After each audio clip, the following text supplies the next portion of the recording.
When it comes to debates regarding gun control in the United States, you have some individuals claiming that background checks are necessary because the huge chunk of people who go out there and get guns are able to do so without background checks. In fact, politicians like President Barack Obama and Hillary Clinton have stated in the past that as many as 40% of individuals who purchase guns do so at gun shows without a background check. Well, it turns out that a new survey done by researchers at Harvard and Northeastern universities found that that's actually not the case, and that number is extremely outdated because it comes from a survey from the early 90s, 1994 to be specific. So this new survey, and I want to be absolutely clear, this is not a study, this is a survey where they asked gun purchasers or individuals who have purchased guns whether or not they've undergone a background check and what their answers are. And here's what they really found. So only 22% of current gun owners who acquired a firearm within the past 2 years did so without a background check, according to this new national survey by public health researchers at Harvard and Northeastern universities. Now, overall, researchers found that half of guns transferred privately in all states within the past 2 years were obtained without a background check. So let's be absolutely clear on what they found. They found through the way that these individuals answered the survey, so there could be bias because it's based on self-reporting, that only 22% of Americans purchased guns over the last 2 years without a background check.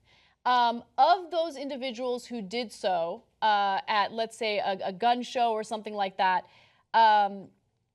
they obtained it without a background check, right? So the private sales is half. The private, yes, exactly. So half of those are private sales, and when it comes to private sales, half of them transferred it without a background check. Okay, it's kind of complicated. So No, I get that. I just don't get. I don't get the supposed like, oh, this is so different. This is so explosive. This revelation that 40% figure was wrong. No. So these numbers are terrible.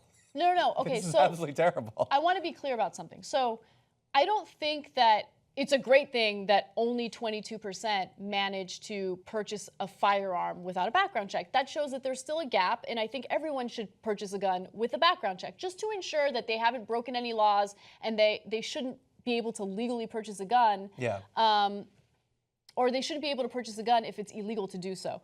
But what I do find interesting is oftentimes when we get into these debates about gun control, people throw out statistics. And a lot of those statistics are outdated. And so if the debate begins with a debate about the facts or the numbers, then you don't actually get to whether or not certain proposed laws are going to be effective, right? Well, I would argue that guns rights people are going to care as little about this new number as they did about the old number.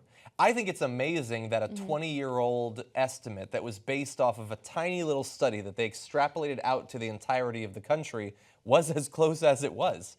And another way to put the statement, in fact, only 22% of guns are obtained without a background check, another way you could say that is 22% of guns are obtained without a background check, which sounds too high to me. Yeah. I'm not going to say that there is no percentage so low that we no longer have to worry about it, 1 in 1,000 perhaps, unless it's the one guy who goes on a shooting spree because he was able to get a gun without a background check.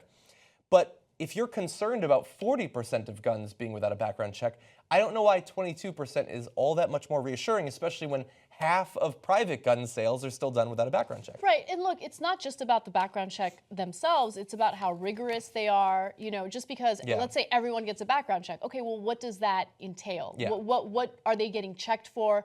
What type of database are we using to figure out whether or not they've broken laws? Is it a local database? Is it a municipal thing? Is it a federal thing? And so there are a lot of questions that should be asked, but I think one of the biggest things to keep in mind is, again, this is based on self-reporting. And so a lot of individuals who purchase guns in this country are not necessarily fans of more gun control. And so if you have researchers doing a survey and they're asking you whether or not you've gone through a background check, there's a possibility that you might not necessarily tell the truth when you're answering. So I'm just telling you what the possible limitations are. With that said, though, 22% is still a significant number. It's not 40%, but it's still significant. Well, also, by the way, that old estimate is 20 years old. And you know what's happened in the meantime? Not a lot federally in terms of background checks necessarily, but some states have passed laws. And so that number could have gone down because of gun control measures. I don't know. I think it's a little bit silly. Also, I apologize. I just want to read this because this is my favorite sentence I've ever read because it's the most It is also found that gun owners in states that require background checks on all private gun sales were much less likely to report acquiring a gun without a background check than those in states with no universal background check law. Well, yeah, that would seem to follow. That seems like the most obvious sentence that's ever been written in a report. I know, but when it comes to this debate, look, I know you think it's silly, but I don't think it's silly, right? I think that if you start the debate by being misleading, whether it's intentionally misleading or not, it immediately stops the debate at a ridiculous place. I'm totally fine with us updating the number. I'm just, if anybody takes from this, oh, it's no longer an issue with the new number, that's a crazy person, I think. Okay, so let me give you some more stats. Among the owners who purchased their most recent gun from a friend or acquaintance, so private sales again, 77% did so without a background check. If the purchase was made online, roughly 45% of respondents didn't face screening.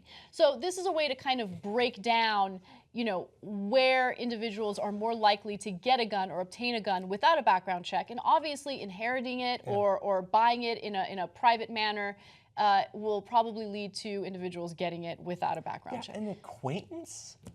That sounds like every person who's ever just like, hey, you want to buy a gun? He sells them a gun. That's my acquaintance right there. 77% did so without a background check. Yeah. So probably it looks like the highest risk categories of gun sales are the ones that generally don't have background checks.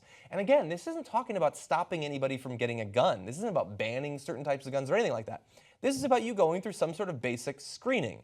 And if you're not willing to do that, I don't think it's irrational to say you're probably not the sort of person that needs to be buying more guns. And then finally, I just want to give you some information about whether or not background checks actually work. And I didn't know this stat. I think it's interesting. Federal background check system has put a stop to more than 2.4 million gun transactions since its implementation in 1994. Now, I bring that up because oftentimes people make the argument that background checks aren't going to be effective, they're not going to do anything, but they've obviously had some impact. 2.4 million gun buyers not being able to access a gun, I think is a significant statistic. But more importantly, if the number is 22% rather than 40%, you can't really make the argument that, oh my God, but background checks is going to be so costly and we don't have the resources for it. Well, I mean, the gap is obviously closed quite a bit.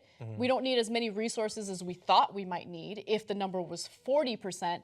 And so it's not going to be as costly as we think. It obviously is impactful. It obviously works to some extent.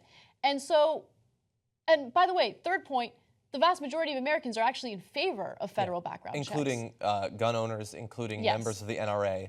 We're attempting to persuade the most extreme on that side. Exactly. Because the vast majority of gun owners, enthusiastic gun owners who own multiple guns and love guns, are totally fine with universal background checks. We're trying to talk to the people who are literally worried that the background checks are going to be administered by people in black helicopters. Yeah. Now, The Guardian did a great story on this. They were able to get this information exclusively from Harvard and the researchers that worked on it. And what I found interesting is they reached out to the NRA to get a comment. NRA wasn't really that interested in discussing it, which is weird. You would think that they would use this to their advantage, but they didn't. Yeah. So something to keep in mind. Once you become a member of the Young Turks, you're going to be thinking, Sarabies! TYTnetwork.com/join.